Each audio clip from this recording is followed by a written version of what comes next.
Let every soul be subject unto the higher powers, for there is no power but of God. The powers that be are ordained of God.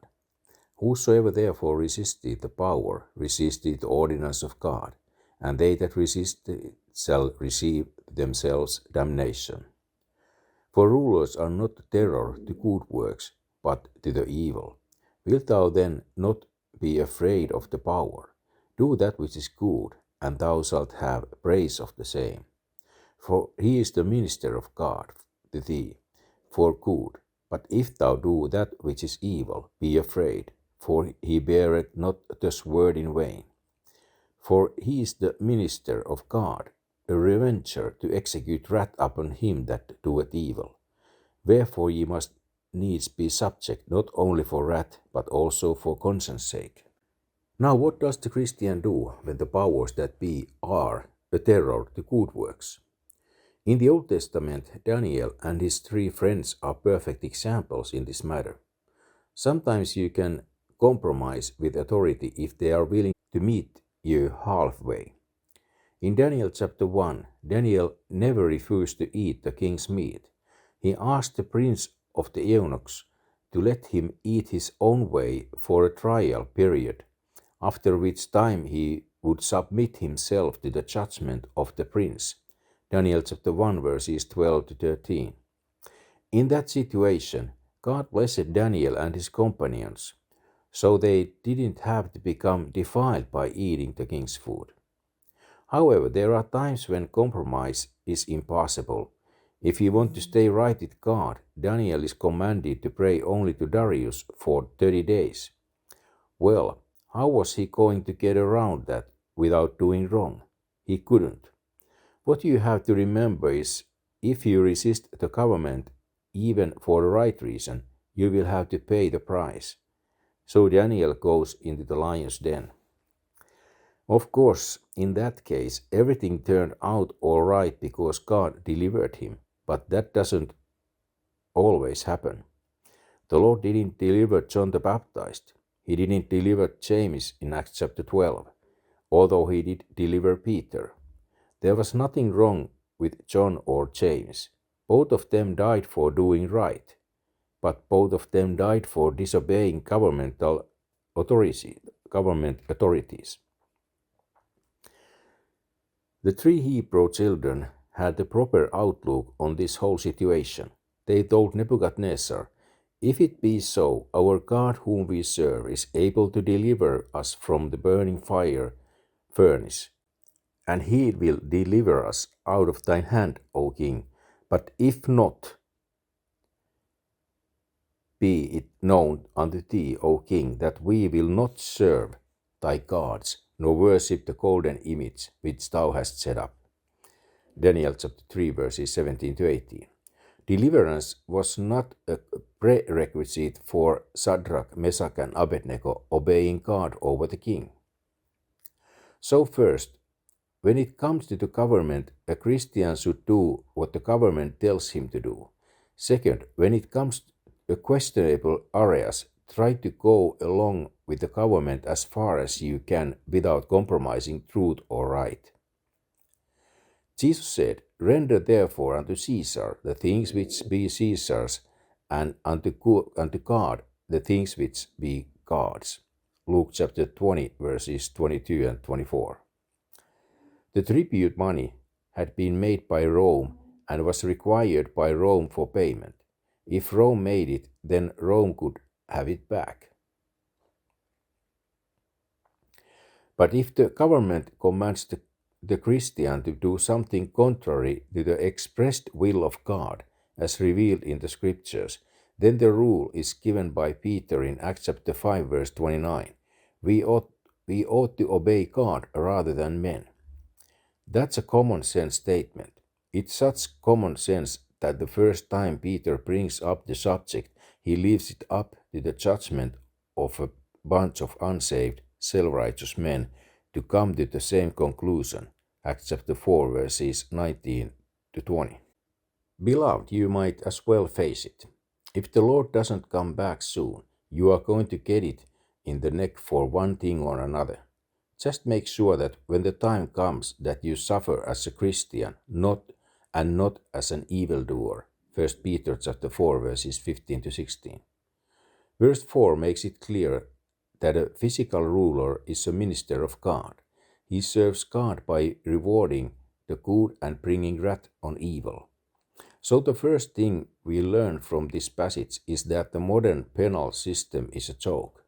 The purpose of law enforcement is not to make the criminal pay his debt to society. It's not to rehabilitate the criminal. It's not just to keep offenders separate from society so that they cannot harm others. Under God's system, laws are enforced to execute wrath upon him that doeth evil. The second thing we learn in verse 4 is that capital punishment is a Bible doctrine. The sword, verse 4, is for the purpose of execution. Police can use force and shoot someone who is shooting other people or killing other people, making terrorism or something that police can stop him. I know many people are resisting capital punishment and some are for it, but he is the minister of God, and he beareth not the sword in vain. And in some cases, capital punishment is biblical possibility. We can find something about it in Bible first. For example, in 1 Samuel chapter 15 verse 33, it's like Samuel hewing Agag to pieces, or Elijah slaying the prophets of Baal, 1 Kings chapter 18 verse 40. Capital punishment is not a violation of the sixth commandment. When God made his covenant with Noah, he said, "Whoso sheddeth man's blood, by man shall his blood be shed." Genesis chapter 9 verse 6. In the New Testament, Paul said, "If I be an offender or have committed anything worth of death, I refuse not to die." Acts chapter 25 verse 11. You always get somebody at this point who says, what about the innocent people who are condemned to death? Or what if it were you or one of your kids that was going to be executed? How would you feel about it then? Well, I'm sure that our legal system is not infallible, but some of those things have to be left in God's hands. If I or my children were being executed, I would ask first whether or not I deserved to get it. If I knew that I was guilty, then I would take my medicine. If I thought my kid was guilty, I would do everything to see that he gets right with God before he dies. If he straightened up, I might seek a pardon for him from the governor, but I wouldn't go around talking about how persecuted and mistreated he was just because he got what was coming to him. Or if I or my child were innocent, then I would pray and trust God. Period. Madame Jeanne Guyon was imprisoned in France for being a Huguenot.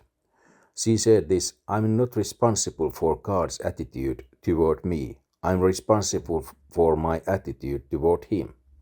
So no matter what the Lord does in a situation like that, my response is to be complete faith in him. As Esther said, "If I perish, I perish." Esther chapter 4 verse 16. The next thing we learn from verse 4 is that fear is a legitimate, genuine, healthy, and proper motive for behavior. "If thou do that which is evil, be afraid." I know that goes against everything that the press, educators, psychiatrists, and even many Christians believe today. Far from giving someone a complex, a good, healthy fear will keep a person out of trouble. That's why traffic lights are put up at intersections. They are there to warn you that if you don't obey them, that you are liable to have an accident. And if someone dies or badly wounded in that accident, so it comes on you. Now, a Christian shouldn't only be subject to the government out of fear. He should do it to have a good conscience. Verse 5. He ought to be able to say with Paul And herein do I exercise myself to have always a conscience void of offense toward God and men. Acts chapter 24, verse 16. For this cause pay ye tribute also, for they are God's ministers attending continually upon this very thing. Render therefore to all their dues, tribute to whom tribute is due, custom to whom custom, fear to whom fear, honor to whom honor. Up pop taxes in verse 6. Notice that the verse begins for this cause pay ye tribute. For what cause? Verse 5. For conscience sake.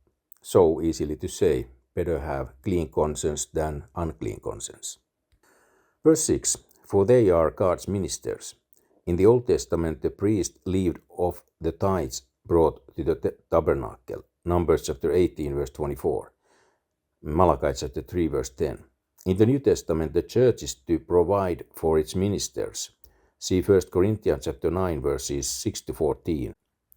So God calls the people who are being ministered to supply the living of those whom are doing the ministry. When the Lord commands Christians to pay taxes, he does it on the basis that the powers that be are God's ministers. And then verse 7. Render therefore to all their dues. The therefore of verse 7 is a reference to the last phrase of verse 6, attending continually upon this very thing. In other words, because those in government do what they do, there are certain things they deserve. Tax money is due to them. You are to act certain ways around them, custom to whom custom. They deserve a certain amount of respect because of their position. That is rendering custom to whom custom is due, as long as the custom is not against the scriptures. A Christian can adopt it when need requires. When it comes to this matter of revolutions, there is not much you can say. The Bible nowhere tells a Christian to rebel against the government, no matter how bad that government becomes. And yet there are some governments that if the citizens overthrow it, I wouldn't say anything. The whole situation is like a woman who is married to a man who beats her. It's easy to tell her that the Bible doesn't make allowance for her leaving her husband, but you aren't the one being beaten. What happens in most revolutions is that the new government is worse than the old government. The French traded the Sun King in for the reign of terror and Napoleon. The Russian traded the Tsars for Lenin and Stalin. And there are a lot of examples for this kind of cases. Sometimes seldom it can be also opposite. Governments are in God's hands. For example, now Syria, we don't know the exact situation, what will come and what will be and so on. Is it going to be better government than Al-Assad had or not? Well, of course, everybody wants rather a government which is good for them and helping them to have a good life and prosperity and healthy and wealthy. Yes, of course that's natural. But what about, is it good for others then? Because there are different kind of willingness and needs, and many people want also be better people than the others, and they want government supporting their betterness. Some Christians might talk about righteous wars, and same time speaking that not to rebel against government. Well, it's not always easy to say who is right and who is wrong. It totally depends a lot about people's opinion. But people's opinion are not what God decides who's in charge in government and who is not. There might sometimes come some situation for Christian difficult to decide what to do and what not to do, but pray for God for assist and try to do your best according to scriptures. And so help you God. Amen.